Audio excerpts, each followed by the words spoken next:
Hello and welcome. I'm Richard, and this is the Art of Arbitrage. Today, on the channel, we're looking at the proposed takeover of Hargreaves Lansdown by CVC Capital Partners. I hope you find the content useful, and if you do, I would be awfully grateful if you would drop a like and subscribe. It would really help me with the algorithm and building the channel. So, let's get to it. Hargreaves Lansdown is one of the UK's largest stockbrokers and wealth management firms. The company was founded in 1981 by Peter Hargreaves and Stephen Lansdown, initially trading from a home bedroom and focusing on providing information to clients on unit trusts and tax planning matters. The company has grown rapidly over the last 40 years and now has more than 1.7 million clients with more than £120 billion in assets managed through the Hargreaves Lansdown platform. The company was listed on the London Stock Exchange in 2007, with the company's two founders then holding a combined interest equivalent to 80% of the business.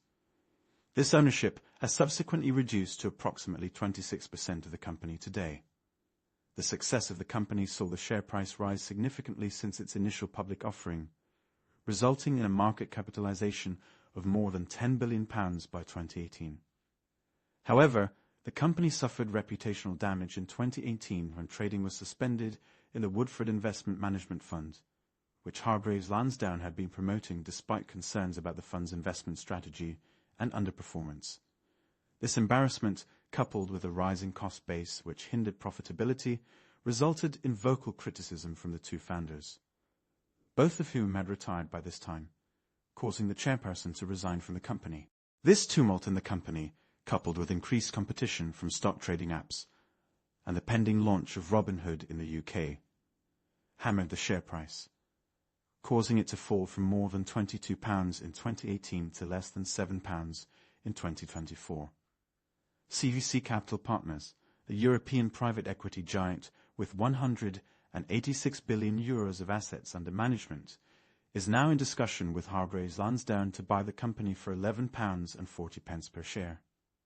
CVC was created in 1993 when the venture capital division of Citibank was spun off into a separate entity. Following the spin-off, CVC raised its first investment fund with $300 million of commitments, half coming from Citibank and the rest from high net worth individuals and institutional investors. Now independent, CVC also completed its transition from venture capital investments to leveraged buyouts and investments in mature businesses. CVC would follow up with its second fund in 1996, its first fully independent of Citibank, with $840 million of capital commitments.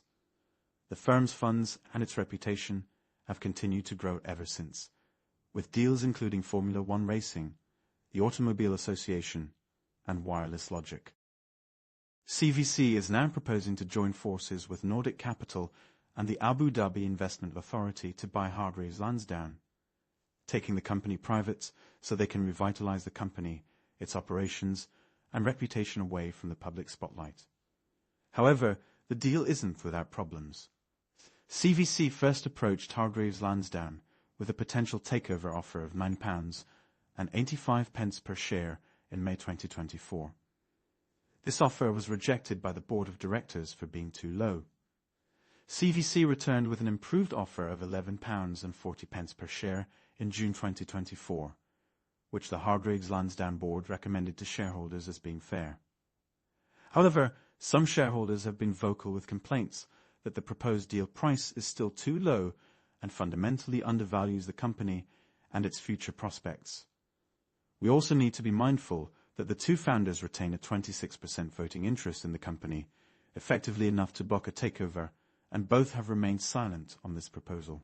Plus, potential investors in this takeover should be aware that CVC hasn't yet made a formal offer to Hargreaves Lansdown, and so can walk away at any time, which would no doubt have a significant impact on the share price. CVC has been given a deadline of the 5th of August to make a formal offer or walk away from the deal. So, let's look at the numbers. CVC is proposing a cash price of £11.40 per share. This compares to a market price of just over £7 per share before the takeover announcement was made public. When we consider the opportunity here for a risk arbitrager, we see a purchase price of £11.17 per share at today's value, a likely dividend payment of 28p per share to be paid on 15th December, a forecast closing date of the end of December, assuming the deal progresses, an expected downside price of approximately £7 per share if the deal falls apart, a probability of the deal closing of just 30%. This means, should the arbitrager take a long position in Hargreaves Lansdown today, they can expect an unleveraged return of 4.64%, which translates to an annual rate of return of 10.92%. However, given the low expected probability of the deal closing, and the expected decline in share price should the deal fail, the risk-adjusted return on the deal is negative 58.26%. If an enterprising arbitrager were to take a long position on this deal, using 50% cash and 50% broker margin, the return would increase to 7.15 for an annual rate of return of 16.84%, but a risk-adjusted return of negative 91.26%. So we can see the deal has a 30% probability of closing against an even money probability of 91.26%, and an expected unleveraged return of 4.64%. This certainly isn't an investment for the faint of heart, and it is likely that better investment opportunities exist. What do you guys think of this takeover? Let me know in the comments, and don't forget to like and follow if you found this video useful. Be aware that all the figures mentioned are at the date of my calculations and will change in line with the share price of the company, any change to the takeover price, and the duration to close. As always, this information is provided for educational purposes only.